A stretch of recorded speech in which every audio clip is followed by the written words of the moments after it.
எல்லோருக்கும் வணக்கம். என்ன பேசுகிறதுன்னு தெரியல. ஏன்னா அவங்க புக்கு அப்படி வச்சும்போதே எல்லாம் மறந்துருச்சு. அக்கா அதுக்குள்ளே ஒன்றுன்னா வச்சு பண்ணாங்க.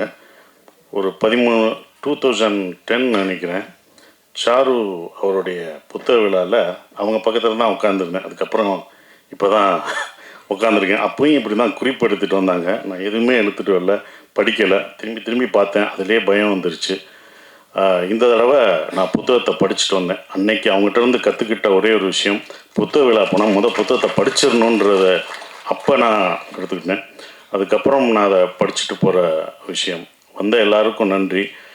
எல்லாருமே கடைசி நிமிஷத்தில் தான் சரவணன் சொன்னார், எல்லாருக்கும் சொன்னாருன்றீங்க. ஆனால் ஏன் உங்கள் எல்லாத்தையும் சொன்னான்னா, நீங்கள் தான் சொன்னால் வருவீங்க. அவர் கூப்பிட்டா வரக்கூடிய ஆள், நண்பர்கள் எல்லாருமே நீங்கள் தான். அதனால தான் உங்களை வேகமாக அந்த இதில் கூப்பிட்டாரு. அவர் தனக்குன்னு எதுவுமே கேட்கவே மாட்டார். அண்ணன் கோபாலண்ணன் வீட்டில் போய் அவர் ரொம்ப நேரம் பேசிகிட்டு இருந்தார். நான் ஃபோன் அடித்தேன், சரவணன் அவரை கூப்பிட்டீங்களா? இல்லை, வேறு பேசியிருக்கேன். கூப்பிடுங்க, இன்னைக்கு இப்போ ஃபங்க்ஷன் கூப்பிடுங்கன்னா கூப்பிட மாட்டேன்ட்டார். ஃபோனை கொடுங்க, நானாவது அவரை கூப்பிட்றேன் அப்படின்னு சொல்லி அப்புறம் சார்கிட்ட நான் தான் கூப்பிட்டேன். நான் தான் சார் உங்களை அழைச்சேன், அவரை நான் தான் அழைச்சேன். அண்ணா அதுக்கு தானே வந்திருக்காரு. இல்லை, நாங்கள் வேறு கதை பேசுகிறோமே, புத்தகம் ரிலீஸா எப்போ அண்ணா? இன்னைக்கு 3 அதை சொல்ல தானே வந்தவர் வேறு கதையாக பேசிகிட்டு இருக்கார். கடைசி வரைக்கும் சொல்ல, நான் சொல்லாட்டி அப்படியே வந்திருப்பார். தனக்காக எதையும் கேட்க மாட்டார், மற்றவங்களுக்காக கேட்குறது தான் சரவணன். அதுதான் உண்மை. ஏன்னா எனக்கு முத சரவணனை காமிக்கும்போது நான் முத அவரை பார்க்குறேன். எங்கன்னா ஆனந்த விகடன் வாசலில் பார்க்குறேன். நான் என்னோடய இன்விடேஷன், சுப்பிரமணியோட இன்விடேஷன் எல்லாருக்கும் கொடுத்துட்டு வந்தேன் ஆடியோ ஃபங்க்ஷனுக்கு. அப்போ என்னோடய பிஆர்ஓ பார்த்தார். அதான் சரவணன், அவன்கிட்ட மட்டும் நீ பேச்சே வச்சுக்கக்கூடாது. ஏன்னா நம்ம அமீர் அண்ணன் பிரச்சனை இல்லை, பருத்தி வீரன் வராமல் காரணம் இவர் எழுதின ஜூனியர் ஒன்றில் கட்டுரை தான். அதனால் நீ பேசியதாக வாய் கொடுத்துடாதுன்னு நான் சரவணனை பார்த்து ஓடி ஒளிஞ்சிருவேன். அந்த சரவணன் வந்தான்னா இந்த பக்கம் ஒழிவேன். நான் அவரோட சந்தித்ததே கிடையாது. அதுக்கப்புறம் 2 வருஷம் கழித்து தான், நான் 1 வருஷம் 2010 தான் அவரை நான் சந்தித்தேன். இப்போ வரைக்கும் எங்கள் நட்பு அதுக்கப்புறம் விடாமல் தொடருது. அவருக்காக நான் நிற்கிறதும் இதுவும் தான். எல்லாருமே கேட்பாங்க, என்னுடைய நலம் விரும்பிகள்லாம் கேட்பாங்க, எதுக்கு சரவணன் அடுத்தடுத்து படம் கொடுத்துட்டே இருக்கீங்க, ஏன் அப்படின்னு கேட்டுகிட்டே இருப்பாங்க. சத்யான் என் நண்பன் ஒருத்தன் நண்பரில் என்னோடய காஸ்டியூம் டிசைன் கூட கேட்பார். எல்லாருமே கேட்பாங்க, ஏன் சார் நீங்கள் அவங்களாம் ஏமாதாங்க, அவரை ஏன் நம்புறீங்கன்னு. எனக்கு ஒரு பிரச்சனை வந்தப்போ, அசோக் இறந்தப்போ ஒரு 5-6 பேர்த்துக்கு தான் என் மாப்பிள்ளையை பத்திரமா பார்த்துங்க, அவனுக்கு ஒன்றும் தெரியாது, தயவுசெய்து பார்த்துக்கோங்கன்னாரு. என் கூட கடைசி வரைக்கும் என்னை பார்த்துட்டு நிற்கிற சரவணன் தான். அவனுக்காக நான் உயிரே கொடுக்கணும். படம் கொடுக்குறதுல என்ன, அது ஃபெயிலியர் ஆனால் என்ன, தோல்வி அடைஞ்சா என்ன, அதை பார்க்கவே மாட்டேன். எனக்கு அப்போ நின்ன ஒருத்தர் இப்போ வரைக்கும் நின்றுட்டுருக்காரு. எனக்கு பிரச்சனைனா நிற்கும் போது ஃபோன் பண்ணும்போது ஒரு ஆறுதல் தான். நம்ம பணம் இழந்தப்போ, நான் அதுக்கு அடிக்கடி சொல்லுவேன், பணம் இழந்தப்போ நமக்கு காசு கொடுத்தலாம் அவர் எனக்கு உதவவே இல்லை, எந்த விதத்துலேயும் ஃபினான்ஷியல் சப்போர்ட் பண்ணலை. நான் தான் அதை முடிஞ்சேன், நான் தான் உழைச்சேன். ஆனால் சொல்கிறதுக்கு ஒரு நண்பர் இருக்கான் பாருங்க கூட. நமக்கு ஒரு பிரச்சனை வரும்போது எனக்கு இவ்வளோ ஃபீல் இருக்குது அப்படின்னு அப்படி சொல்லும் போது நம்ம அதிலேருந்து வெளியில் வந்துடுவோம். சார் கவலைப்படாதீங்க சார், உங்கள் நல்ல மனசுக்கு நல்லது நடக்கும் சார்ன்னு சொல்லுவார். அப்போ நான் அதுதான் கொடுத்தேன். அப்போ தான் நந்தன் படம் வரும்போது நான் ஒரு சின்ன கேரக்டர் நடிக்க தான் போனேன். அந்த பிடிஓ ஆஃபீஸர் கேரக்டர் தான் என்னை கூப்பிட்டாரு. போய் இறங்கிட்டேன். பார்த்தா என்னங்க ஷூட்டிங் நடக்காதுங்க என்னன்றது. ஆனால் அவர் தான் ப்ரொடியூசரு. இல்லை, எனக்கும் இதுக்கும் மனஸ்தாபம் வந்துருச்சு, ஹீரோவாக நடிக்கிறவருக்கும், அதனால் படம் பண்ணலை, கிளம்புனேன். என்னங்க நீங்கள் இவ்வளோ பணம் போட்டுட்டு ஏங்க அப்படின்னேன். இப்போ என்ன பண்ணேன், சரி நான் ஹீரோவாக நடிக்கவான்னு கேட்டேன். நான் தான் அவர்கிட்ட கேட்டேன், அவரை நடிக்க வைக்கணும்னு கேட்கல. அவரை காப்பாற்றணும், போயிட்டு வர முடியாதுன்னு அந்த இடத்துல ஒரு தத்தளிச்சுட்டு ஒரு சூழ்நிலை இருக்கும்போது நான் நடிக்கிறேங்க அப்படின்னு சொல்லிட்டேன். ஆனால் அந்த கேரக்டர் எப்படி நடிக்கிறேன்னா நான் யோசிக்கவும் இல்லை, அவரும் யோசிக்கலை. இப்போ என்னென்னா, ஒரு 7 நாள் டைம் கொடுங்க, அது வரைக்கும் ஹீரோயின் வச்சு எடுத்துக்கிட்டே இருங்க, ஏதாவது எடுத்துகிட்டு இருக்கேன், நான் 7 நாள் நான் தயார்படுத்திட்டு வரேன். நான் தயார்படுத்தி என்னை கருப்பாக்கி நடித்தது தான் நந்தன்ற அந்த படம். அந்த படம் நடித்து எனக்கு அப்போ அவர் அவ்வளோவா அப்பையும் ரிலீஸ் பண்ண முடியாமல் தத்தளிச்சும் போதும் நாங்கள் அதை எப்படியாவது கொண்டு வரணும்ட்டு தேட்டருக்கு கொண்டு அது எனக்கு நல்ல பேர் வாங்கி கொடுத்தது. அவர் எனக்கு தப்பான இடத்துலாம் தள்ளி விட மாட்டார். நண்பன் என்றைக்கும் நம்மளை காப்பாற்ற தான் செய்வார். நல்ல பேர் வாங்கி கொடுத்தது. இன்று அந்த நந்தன் என்ன பண்ணுதுன்னா, அந்த கொடியேற்ற முடியாமல், ஆகஸ்ட் 15 கொடியேற்ற முடியாமல் இருக்கிற பஞ்சாயத்து தலைவர்கள், தலித் பஞ்சாயத்து தலைவர்கள்லாம், பிடிஓ எல்லாம் கவர்மெண்ட் ஒரு ஆர்டர் போட்டிருக்கு, ஜிஓ போட்டிருக்கு. அவங்க கண்டிப்பாக கொடியேற்றதை நீங்கள் வந்து ஆன்லைன் மூலமாக பார்க்கணும் அப்படின்னு சொல்லி அவங்க ஒருத்தவங்க ஃபோன் பண்ணி எனக்கு நன்றி சொல்லும்போது இதுதான் இந்த படம் எனக்கு கொடுத்தது. ஒவ்வொருத்தவங்க அந்த இதில் அழுதுட்டு ஒரு அம்மா நமக்கு எங்களால் ஏற்ற முடியலன்னு சொன்ன அந்த அம்மா நாங்கள் இந்த வருஷம் ஏற்றுறோன்னு சொன்னோம் பார்த்தீங்களா, காசு பணம் கொடுத்தா கூட அது வராதுங்க. அந்த கண்ணீர் எனக்கு கொடுத்தது ஆஸ்கார் அவருக்கு சமம். அது வாங்கிட்டேன் நான். அதுதான் எனக்கு கிடைச்சது. அவங்க கொடியேற்றினாங்கல்ல, அதுதான் அந்த படம் செஞ்சிருக்கு. ஒரு படம் என்ன செய்யணுன்றது ஒன்று இருக்குது. அந்த படம் அதை நடத்துச்சு. அது வியாபார ரீதியாக அவங்க நடத்தணும். சரவணனுக்கு எப்போதுமே அந்த வியாபார ரீதியாக சினிமாலாம் எடுக்க மாட்டார். இந்த மாதிரி ஒரு சமூகம் இதை பற்றி தான் எடுப்பார். நானே சொல்லியிருக்கேன், எனக்கு 10 கமர்ஷியல் படம் சொன்னீங்க, அதை சொல்லுங்கள், அதை பண்ணுவோங்க, இதை பண்ணுவோம், வரவே மாட்டேன். மறுபடியும் அடுத்த படமும் அப்படி தான் போயிருக்கார். சமூகம் தான் அவர். ஏன்னா ஜூனியர் உடனில் அவர் அப்படியே எழுதுனால, சமூக கருத்து எழுதுனால அதை பற்றி தான் யோசிப்பார். அப்படி தான் சங்காரம் பார்த்தேன். ஏங்க இது கமர்ஷியலுங்க, இதை பண்ணலாம்லங்க அப்படின்னு. சரி இதை பண்ணுவோம், யார் வச்சுருக்கீங்க, யாருங்க ஹீரோ, நான் பண்ணுறேங்கன்னு. இல்லை நான் ஹீரோவாக அதில் நினச்சி நான் பண்ணது சூரி.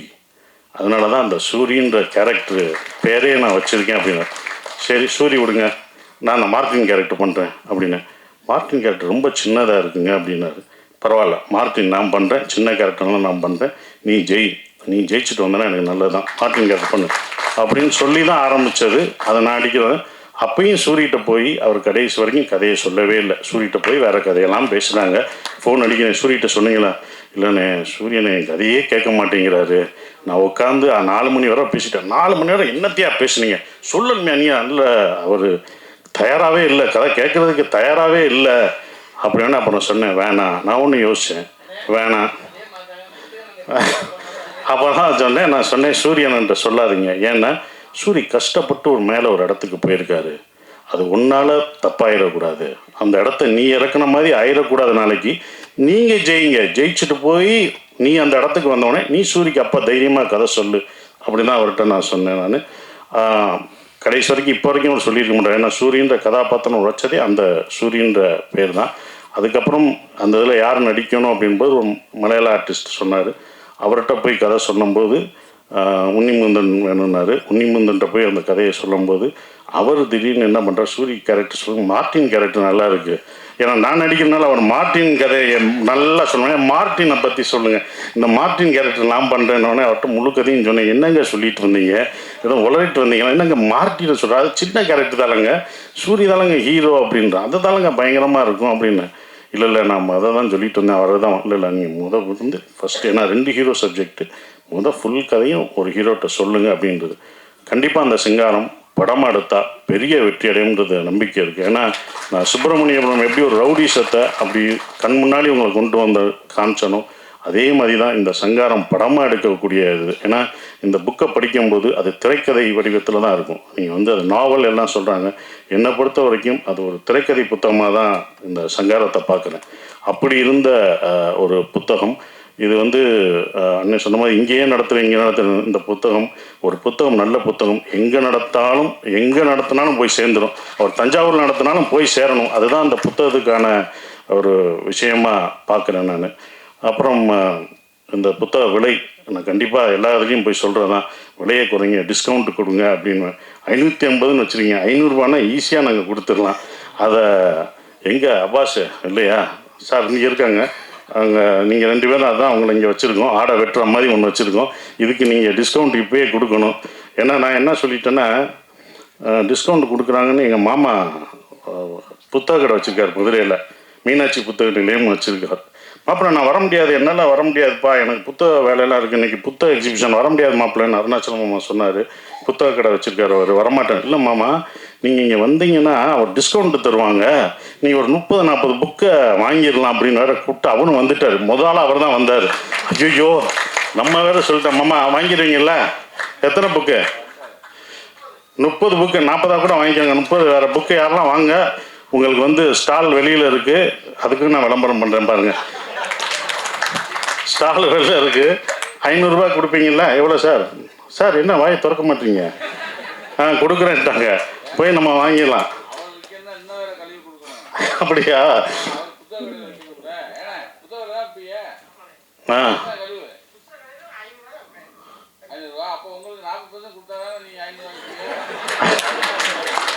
வாங்கிருங்க, கொடுத்துருங்க, அங்கே கேட்டுருங்க. ஸோ புத்தகத்தை அவரும் ஆஃபர் பண்ணி கொடுப்பாரு. எல்லாருமே ஆஃபர் பண்ணி கொடுப்பாங்க. ரொம்ப சந்தோஷம். இந்த இந்த கதையில் எனக்கு ரொம்ப பிடிச்சது, ஏன்னா புத்தகத்தை பற்றி பேசணும், எல்லாம் பேசிட்டாங்க. வெயில் சார் புத்தகத்தை பற்றி ரொம்ப அழகாக சொல்லிட்டாரு. அக்காவும் ரொம்ப அழகாக சொல்லிட்டாங்க, ரொம்ப சிறப்பாக சொல்லிட்டாங்க. ஸோ இதில் கிளைமேக்ஸ் முடிக்கும்போது தான் படத்தில் என்னவா முடிக்க போகிறீங்க அப்படின்றது தான் இந்த இதில் தொடர் அப்படியே நிப்பாட்டியிருக்காரு.